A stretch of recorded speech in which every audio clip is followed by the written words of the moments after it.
pernah merayakan atau memperingati atas kemenangan daripada nabi-nabi yang terdahulu. Seperti pada saat Nabi Musa alaihissalam diselamatkan oleh Allah Subhanahu wa taala dari kejaran Raja Fir'aun. Nah, itu Nabi memperingati. Dengan apa memperingatinya? Dengan melaksanakan puasa pada tanggal 10 bulan Muharram. Nah, para ulama atas dasar itulah, walaupun Nabi besar Muhammad Shallallahu Alaihi Wasallam tidak memperingati hari kelahirannya yang khusus, nah ulama-ulama berpendapat walaupun yang dilaksanakan oleh para ulama itu termasuk bid'ahnya bid'ah hasanah. Tetapi sebetulnya padahal Nabi besar Muhammad Shallallahu Alaihi Wasallam itu sendiri melaksanakan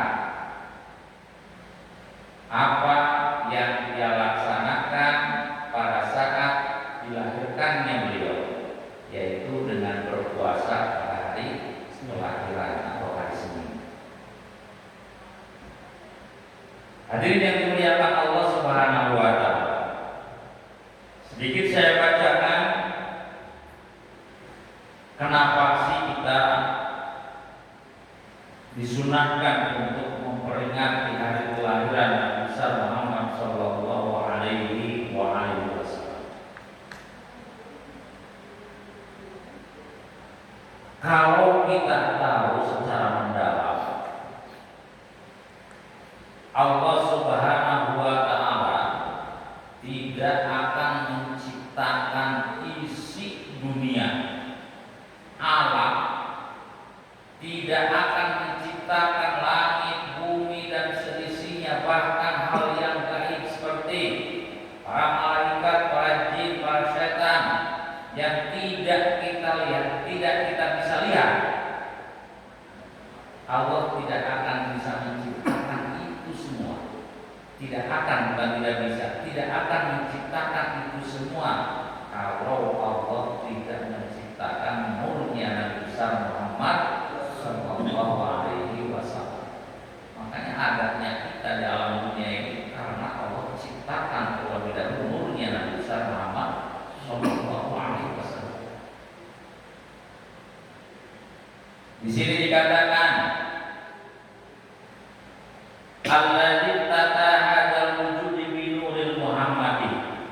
Allah zat yang pertama kali menciptakan perkara-perkara yang wujud yang ada di alam dunia itu bin nuril Muhammadi, karena sebab diciptakan nurnya Nabi besar Muhammad Sallallahu Alaihi Wasallam.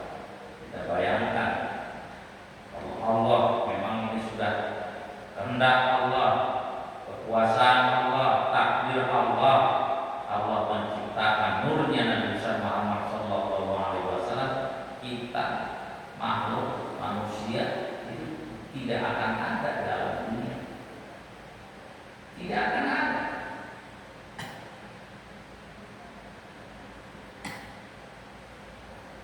Alhamdulillahilladzi, segala puji lillahi bagi Allah. Kalau baca panjang sekali. Yang namanya puji Allah.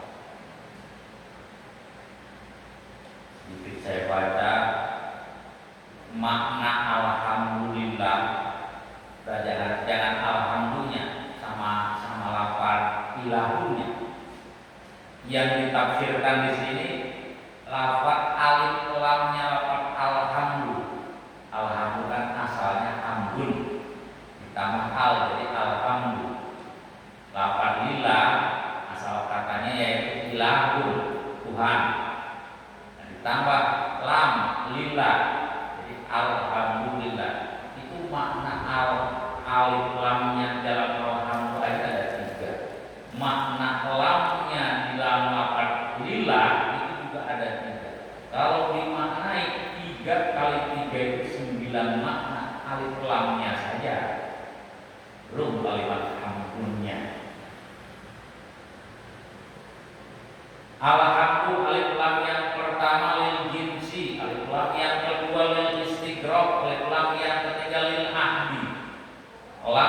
dalam lafaz Allah, ada alif lam lil milki, alif lam lil mustahik, alif lam lil muhtasis, lil muhtasos. Kalau disatu ada 9. Jinsul hamdi mamlukun lillah, jenisnya puji mamlukun lillah, milik Allah. Mana istighraq? Kullul hamdi mamlukun lillah, semua puji mamlukun milik Allah. Kemudian lil ahdi, alhamdu ma'budun lillah, diketahuinya semua puji itu adalah milik Allah. Panjang kalau bahasa. Ada jinsul hamdi hakun lillah, jinsul hamdi mustahikun lillah, jinsul hamdi muhtasun lillah. Intinya yang kita tahu jenis puji itu ada 4. Memujinya makhluk kepada Allah, memujinya Allah kepada Allah sendiri, kemudian memujinya makhluk dengan makhluk, bahkan ada memujinya qadim alal hadis atau memujinya Allah kepada makhluk. Allah memuji kepada makhluknya. Siapa yang dipuji oleh Allah? Nabi besar Muhammad sallallahu alaihi wasallam, satu-satunya makhluk yang dipuji oleh Allah Subhanahu wa taala adalah Nabi besar Muhammad sallallahu alaihi wasallam. Innaka la'ala khuluqin azim.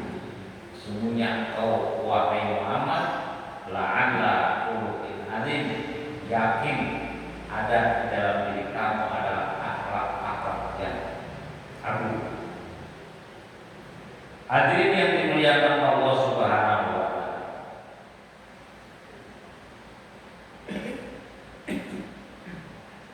Allah Subhanahu wa taala pertama kali menciptakan yang maujud dengan sebab diciptakannya nur Nabi Muhammad sallallahu alaihi wasallam.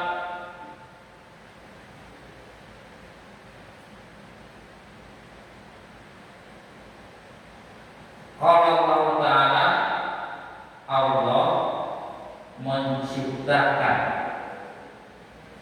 sebelum menciptakan langit dan bumi dan seisinya. Qadarallahu ta'ala qabla khalqis samawati wal ardi bi khamsina alfi sanatin. Sebelum Allah menciptakan langit dan bumi dan seisinya 550.000 tahun. Bihumsina alfi sanatin.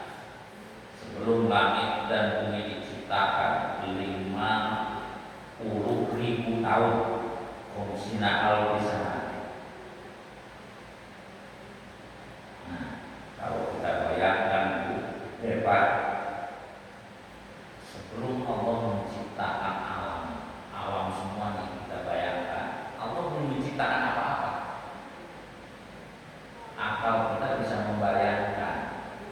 Jangan kita bayangkan zat Allah, yang kita bayangkan Allah belum menciptakan apa-apa.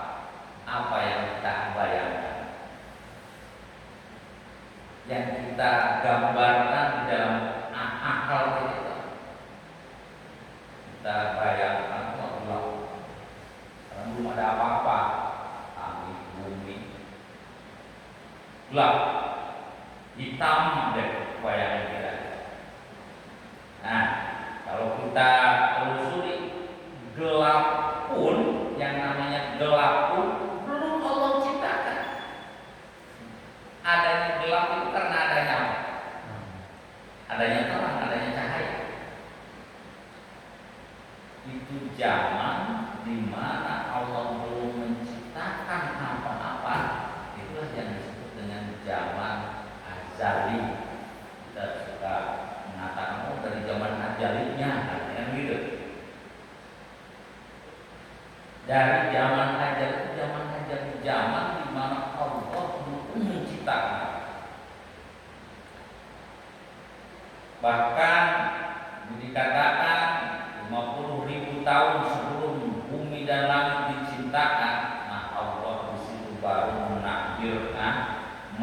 dirodapkan.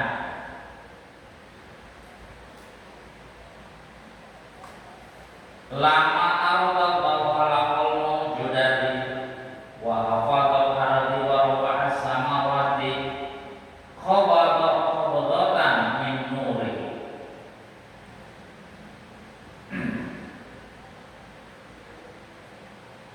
Allah Subhanahu wa ta'ala pada saat ingin menciptakan makhluk al-mawjudat,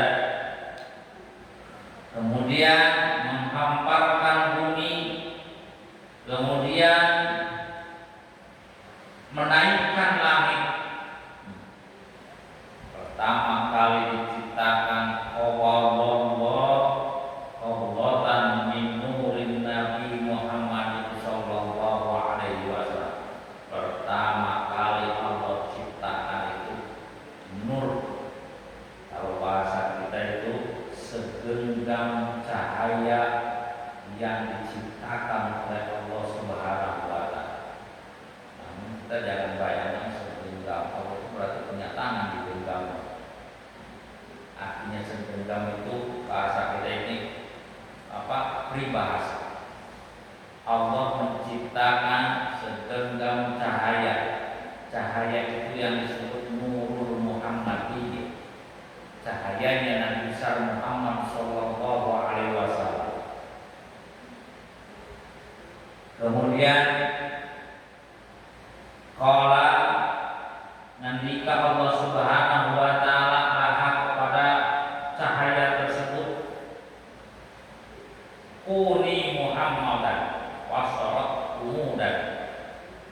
Kalau bahasa wahai cahaya, jadilah engkau sebagai Muhammad. Ini masih yang dimaksud Muhammad di sini adalah nur yang dipuji. Setelah Allah memerintahkan kepada nur tersebut wasarat umudan,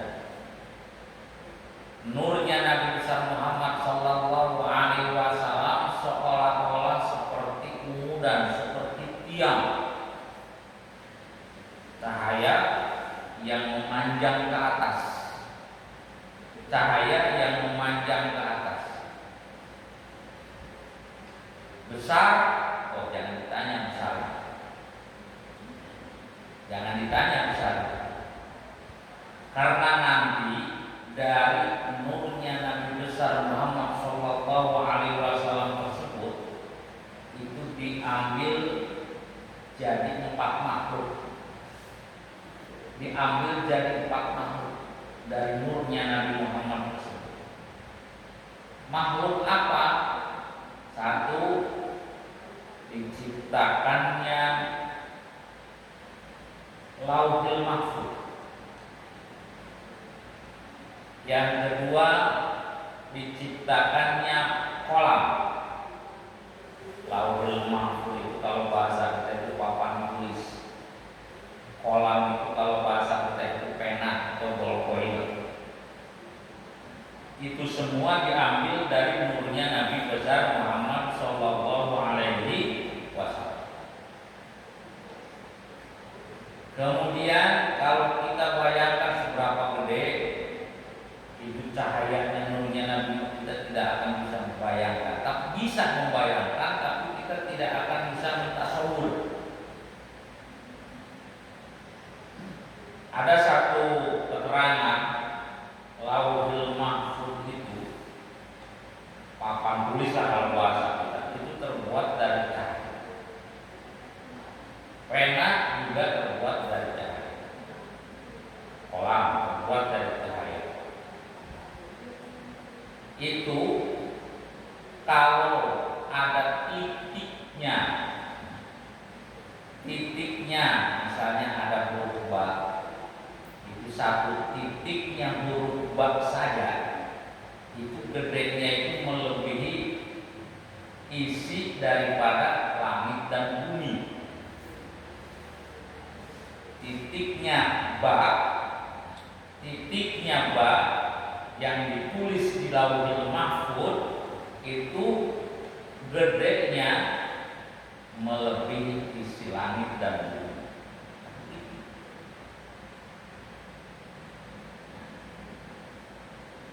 kita bisa menggampang itu semua makhluk, itu semua makhluk.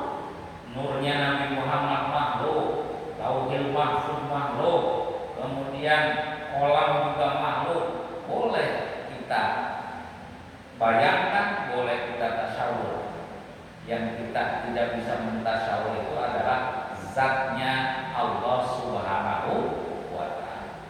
Tafakkaru fil khalqillah wa la tatafakkaru fi dzatillah. Berpikirlah tentang makhluk Allah. Wa la tatafakkaru fi dzatillah. Dan jangan kau berpikir tentang zatnya Allah Subhanahu wa ta'ala. Itu diciptakannya cahaya Lauhil Mahfuz, diciptakannya kolam, itu diambil dari nurnya Nabi besar Muhammad sallallahu alaihi wasallam. Kemudian yang ketiga, diambil nurnya Nabi Muhammad sallallahu alaihi wasallam yang pertama kali diciptakan oleh Allah. Allah menciptakan arasnya Allah Subhanahu wa ta'ala. Aras itu makhluk ciptaan Allah, besar. Nah, ini juga bisa kita bayangkan. Alam dunia ini alam dunia ada antara langit. Nah, di bawah langit itu ada bintang-bintang, ada planet, ya. Ada planet, bumi, bulan, kemudian yang kita tahu kalau waktu sekolah bintang aja, satu bintang itu besarnya melebihi besar bumi. Karena saking jauhnya kelihatan cahayanya sedikit. Itu semua ada di dalam satu ruangan. Itu cuma satu ruangan. Belum ruangan yang lain, yang alamnya beda. Langit pertama, langit kedua, langit ketiga sampai langit ketujuh. Itu semua berada di dalam arasnya Allah Subhanahu wa ta'ala. Maka kita bisa bayangkan itu semua berada di dalam arasnya Allah Subhanahu wa ta'ala. Maka tatkala sekarang Allah belum memerintahkan meniupkan sangkakala hari kiamat kepada malaikat Israfil, arasnya Allah Subhanahu wa ta'ala ini dipikul oleh 4 malaikat. Tatkala Allah memerintahkan kepada malaikat Israfil untuk meniupkan sangkakala datangnya hari kiamat, aras bergetar. Aras yang segitu gedenya bergetar, apalagi bumi yang ada di dalam. Apalagi bumi yang di dalam. Nah, arasnya bergetar dengan tiupan sangkakala itu. Nah, ditambah oleh Allah Subhanahu wa ta'ala untuk memikul arasnya Allah Subhanahu wa ta'ala tersebut dengan 8 malaikat, ditambah 48 malaikat. Kita bisa bayangkan malaikatnya seperti apa. Mak, emang kita wajib percaya seperti itu. Rukun iman kan ada yang dinamakan dengan percaya kepada para malaikat.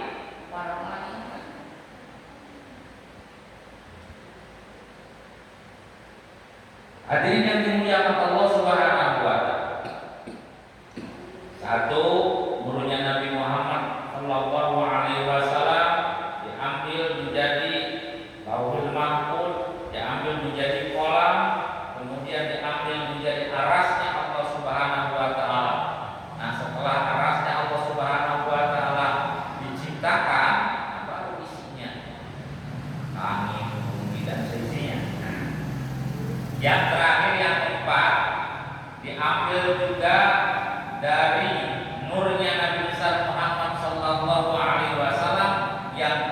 ini dibagi 4 macam.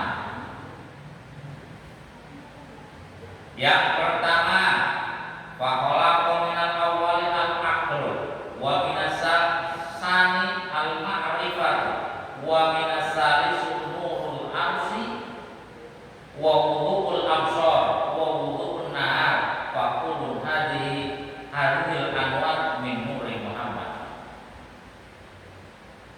Diciptakan akal manusia, akal yang ada di otak kita itu diambil dari cahayanya atau nurnya Nabi Muhammad. Berarti kecil dong akal manusia itu. Kenapa kok bisa begitu? Bapak Ibu hadirin sekalian, jangan dibilang kecil akal manusia itu. Bedanya manusia dengan malaikat pun karena diberi akal.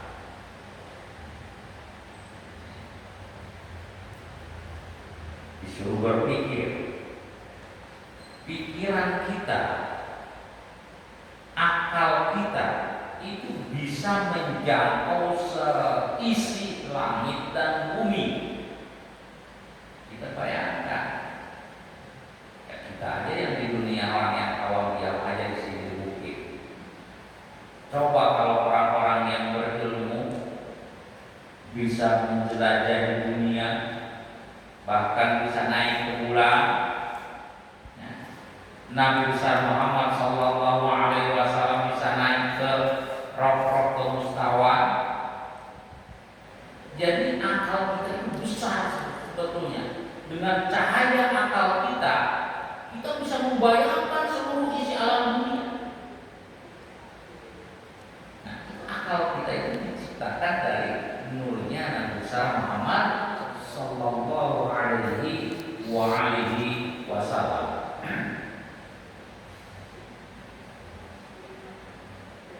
Wa minasani al-ma'rifat. Yang kedua adalah pengetahuan kita yang ada di dalam hati. Pengetahuan kita yang ada di dalam hati itu juga diambil dari nurnya Nabi besar Muhammad Sallallahu Alaihi Wasallam, sehingga hati kita itu bisa melihat walau suasana di luar dalam keadaan gelap. Walau suasana di luar dalam keadaan gelap, orang matanya buta, tapi hatinya masih bisa melihat. Itu ada cahaya, ada sebuah cahaya yang diciptakan oleh Allah dari cahayanya Nabi besar Muhammad Sallallahu Alaihi Wasallam. Dan kemudian Allah ciptakan dari yang keempat ini, Allah menciptakan cahayanya an-nahar, cahayanya siang hari. Cahaya siang hari. Ini kalau kita telusuri cahaya siang hari itu, apakah karena cahayanya matahari? Kalau menurut penelitian itu karena adanya matahari. Matahari, bagian bumi yang disinari matahari itu terang. Bagian bumi yang disinari cahaya matahari itu terang. Nah, karena cahayanya diambil dari cahaya matahari. Tapi kalau keyakinan kita sebagai umat Islam itu cahaya siang hari itu diambil dari nurnya Nabi besar Muhammad Sallallahu Alaihi Wasallam. Kenapa? Bisa kita contohkan. Tatkala matahari terhalang oleh apa namanya? Awan. Tatkala matahari terhalang oleh gunung, ya, cahaya siang masih bisa kita lihat. Cahaya siang itu masih bisa kita lihat, walaupun tidak terkena cahaya matahari. Itu ulama mencontohkan seperti itu. Makanya cahayanya siang itu bukan karena adanya matahari. Intinya matahari terhalang oleh sesuatu, kalau memang siang, itu siang masih bisa kita kelihatan. Itulah nurul anhar, cahaya siang. Itu diciptakan dari nurnya Nabi besar Muhammad Sallallahu Alaihi Wasallam.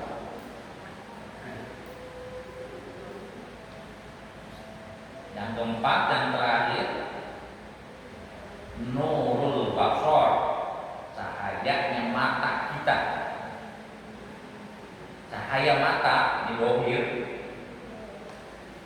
cahaya mata kita ini sudah diciptakan dari nurnya Nabi besar Muhammad Sallallahu Alaihi Wasallam. Walaupun dari segi kedokteran medis, kalau kita ada penyakit lah, kita tidak bisa melihat, ada buram-buram gitu kan, itu sebab, itu hanya sebab. Tapi pada cahayanya mata itu bisa melihat, itu diambil dari nurnya Nabi besar Muhammad Sallallahu Alaihi Wasallam. Hadirin yang dimuliakan Allah Subhanahu wa Ta'ala, kalau kita ngaji ini dengan secara mendalam, bagaimana kita tidak akan memperingati hari kelahirannya Nabi besar Muhammad Sallallahu Alaihi Wasallam. Coba kita bayangkan, dengan dilahirkannya Nabi besar Muhammad Sallallahu Alaihi Wasallam, semua makhluk ini diciptakan oleh Allah Subhanahu wa Ta'ala.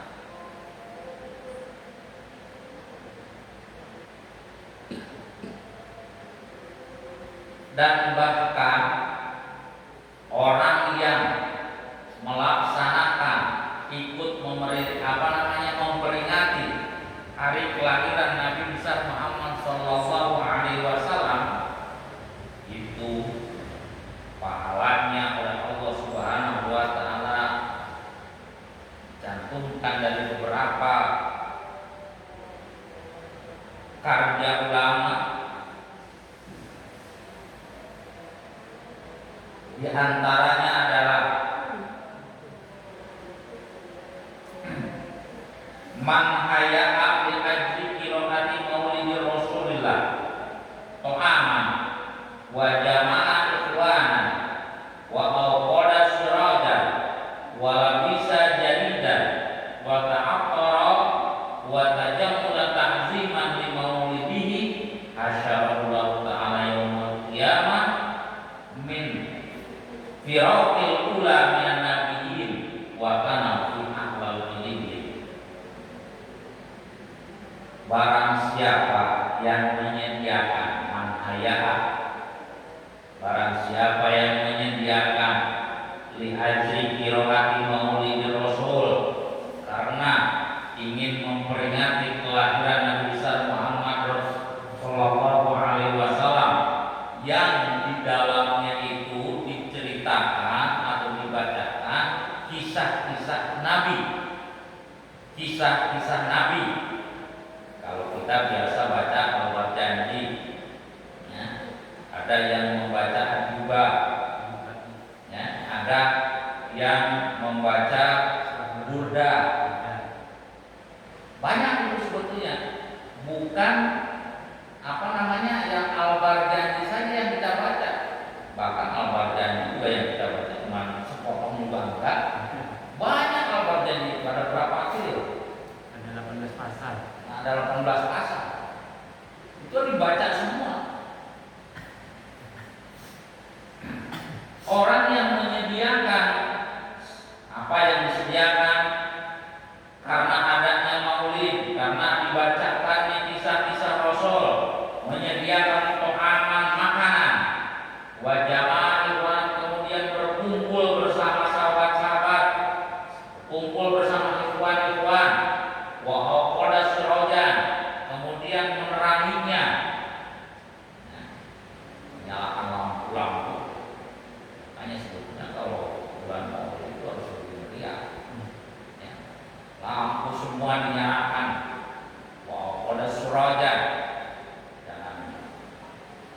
17 Agustus saja lampu ramai lampu plak-plek. Wa awqada siraja wa bisa jadidan, kemudian kita memakai pakaian yang baru, sengaja beli baru. Wa ta'atar wa tajamula, kemudian memakai wangi-wangian, kemudian kita berdandan ta'ziman li maulidi, karena mengagungkan atas kelahirannya Nabi besar Muhammad sallallahu alaihi wasallam. Maka hasarallahu ta'ala yaumal qiyamati ma'al firaqil ula, Allah akan mengumpulkan kepada kita semua yang mengadakan itu semua bersama golongan para nabi-nabi yang terdahulu, wa kana fi a'lamiyin, dan berada di atas surga iliyin. Kalau bahasa kita di tempat PKI-nya surga iliyin. Hadirin yang dimuliakan Allah Subhanahu wa ta'ala, itu diantaranya salah satu. Sebetulnya banyak sekali yang menceritakan bahwa yang memperingati kelahiran Nabi besar Muhammad sallallahu alaihi wasallam akan mendapatkan pahala oleh Allah Subhanahu wa taala. Bahkan di zaman Khalifah Harun Ar-Rasyid ada anak muda yang diceritakan jelek oleh masyarakat, tapi tatkala datangnya bulan Maulid, bulan Rabiul Awal, dia selalu yang tadi diceritakan menyediakan makanan, kemudian memakai pakaian baru dan lain sebagainya, karena mengagungkan datangnya hari kelahiran Nabi besar Muhammad sallallahu alaihi wasallam. Nah, yang dicerita atau terkena cerita di masyarakat pemuda itu pemuda yang jelek, diceritakan jelek zaman Harun Ar-Rasyid, itu jelek kan ulama orang tersebut, pemuda tersebut. Tapi tatkala ada Maulid dia selalu merayakan. Nah, ketika dia meninggal, seluruh masyarakat itu didatangi, disuruh oleh para malaikat. Ada yang melalui mimpi, ada yang melalui dirinya, keinginan dirinya untuk menghadiri jenazahnya pemuda tersebut. Yang pemuda tersebut diceritakan menjadi waliun min auliyatillah, menjadi kekasih daripada kekasih-kekasih Allah. Itu diantaranya kenapa kita selalu memperingati hari kelahiran Nabi besar Muhammad sallallahu alaihi wasallam. Nah, sebegitunya karena adanya kita, karena Allah menciptakan nurnya Nabi besar Muhammad sallallahu alaihi wasallam. Hadirin yang dimuliakan Allah Subhanahu wa taala, ini yang bisa saya sampaikan. Mudah-mudahan kalau bisa nanti di waktu tanggal 12 Rabiul Awal, walaupun kita nanti akan mengadakan Maulid pada tanggal 13 September ya, nanti besok malam Selasa saya harapkan hadir di mushola membacakan rawih lima bareng-bareng. Bapak bisa di grup ya. Kalau ada yang mau bawa makanan, suruh bawa aja ke sini.